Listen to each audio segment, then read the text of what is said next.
Hello and welcome back to Exploring the Master Key System Teachings through Positively Taking Care. In this video, we'll be covering part 11 of the Master Key System, where Charles Haanel shares the benefits and process of inductive reasoning, how the fruit of the method in believing as if our ideals already exist is like a gift of the gods, and how different forms of the presentation of this method reveal the same truth.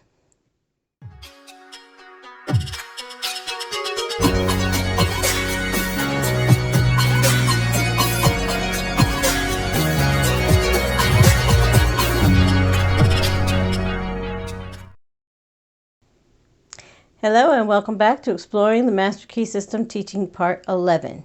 As usual, we'll cover the summary introduction, then go over some of the basic concepts in Part 11, and then we'll go over some of the study guide questions and then review the technique exercise for the week. So, the summary reads like this. Introduction Part 11. Your life is governed by law, by actual immutable principles that never vary. Law is in operation at all times, in all places. Fixed laws underline all human action. For this reason, men who control giant industries are enabled to determine with absolute precision just what percentage of every 100,000 people will respond to any given set of conditions.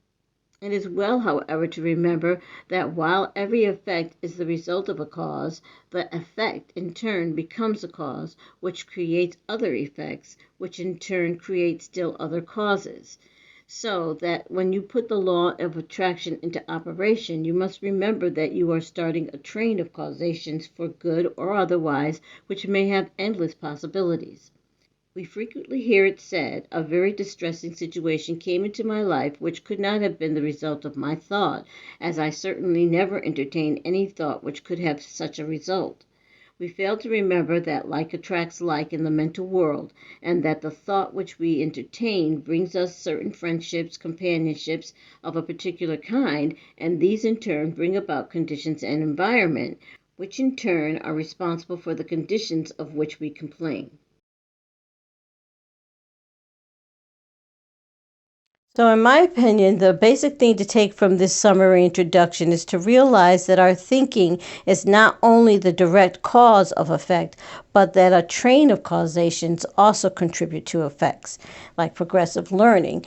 You go from one step to the other and so on and so forth. And after all, we are living in an ever-changing world. And now for the basic concepts of Part 11, Mr. Haanel begins by bringing attention to the benefit and process of inductive reasoning.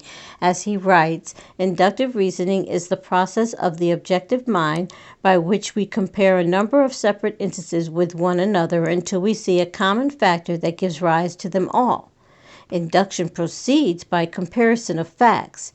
It is this method of studying nature which has resulted in the discovery of the reign of law, which has marked an epoch in human progress. It is the dividing line between superstition and intelligence. It has eliminated the element of uncertainty and caprice in men's lives and substituted law, reason, and certitude. It is the watchman at the gate mentioned in a former lesson. When by virtue of this principle the world to which the senses were accustomed had been revolutionized, when the sun had been arrested in his course, the apparently flat earth had been shaped into a ball and set whirling around him, when the inert matter had been resolved into active elements and the universe presented itself wherever we directed the telescope and microscope full of force, motion, and life, we are constrained to ask by what possible means the delicate forms of organization in the midst of it are kept in order and repair. Inductive reasoning has been a natural part of the human experience. This is inductive reasoning, exploring the Master Key System teaching, at least to my understanding. But with that said, we move on to how the fruit of believing as if our ideals already exist are like the gift of the gods. As he states, here we find a method, the spirit of which is to believe that what is sought has been accomplished in order to accomplish it. A method bequeathed upon us by the same Plato who outside the sphere could never find how the ideas became realities. This conception is also elaborated by Swedenborg in his Doctrine of Correspondences. And a still greater teacher has said, "What things soever ye desire, when ye pray, believe that ye receive them, and ye shall have them." Mark 11:24. The difference of the tenses in this passage is remarkable. We are first to believe that our desire has already been fulfilled. Its accomplishment will then follow. This is the concise direction for making use of the creative power of thought by impressing on the universal subjective mind the particular thing which we desire as an already existing fact, which is visualization and using heart energy in my perspective. We are thus thinking on the plane of the absolute and eliminating all considerations of conditions or limitations, and are planting the seed which, if left undisturbed, will finally germinate into external fruition. He adds, the fruit of this thought is, as were, a gift of the gods, but a gift which few as yet realized, appreciated, or understood.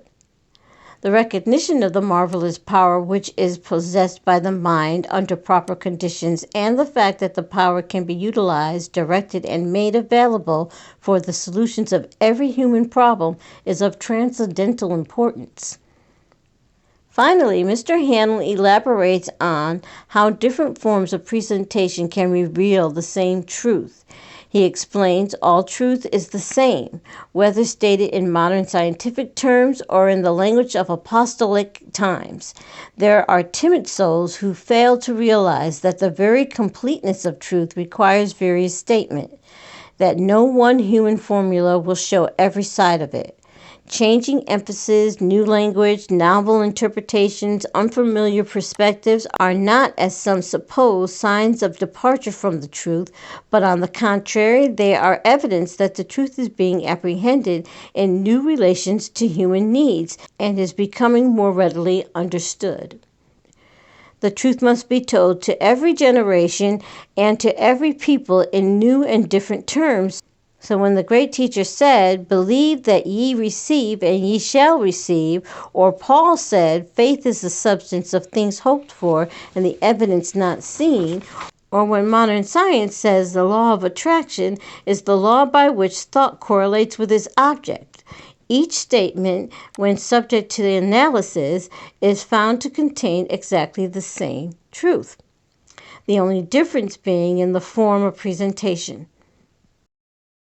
We are standing on the threshold of a new era. The time has arrived when man has learned the secret of mastery, and the way is being prepared for a new social order more wonderful than anything ever heretofore dreamed of.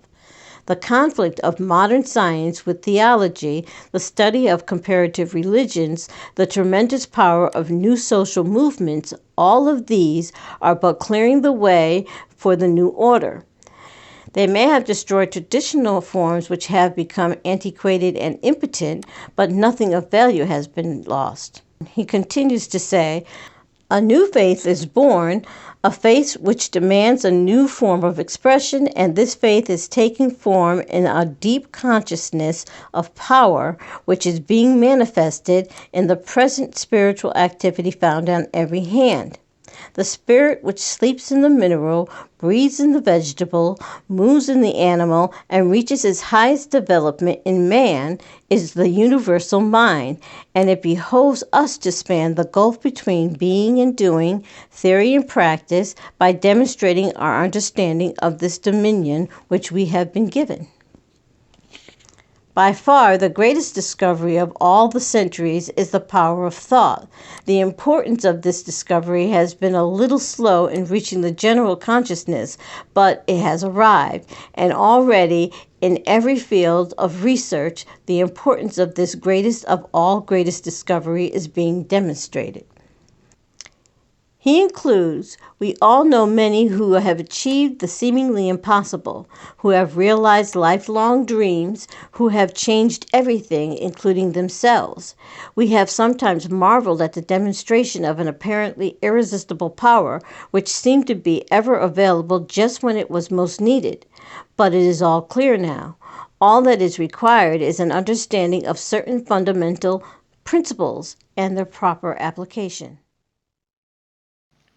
And now for the study guide questions for Part 11. 101. What is inductive reasoning? Answer. The process of the objective mind by which we compare a number of separate instances with one another until we see a common factor that gives rise to them all. 104. What is the formula for the unerring solution of every individual problem? Answer. We are to believe that our desire has already been fulfilled. Its accomplishment will then follow. 105. What great teachers advocated it? Answer. Jesus, Plato, Swedenborg. 106. What is the result of this thought process? Answer. We are thinking on the plane of the absolute and planting a seed, which if left undisturbed will germinate into fruition. 107. Why is it scientifically exact? Answer. Because it is natural law. 109. What is the law of attraction? Answer. The law by which faith is brought into manifestation. For your exercise this week, concentrate on the quotation taken from the Bible. Whatsoever things ye desire when ye pray, believe that ye receive them, and ye shall have them. Notice that there is no limitation. Whatsoever things is very definite and implies that the only limitation which is placed upon us is in our ability to think, to be equal to the occasion, to rise to the emergency, to remember that faith is not a shadow, but a substance, the substance of things hoped for, and the evidence of things not seen. So that concludes Exploring the Master Key System Teaching Part 11. Please leave your comments, perspectives, and opinions in the comment section below. And thank you for watching.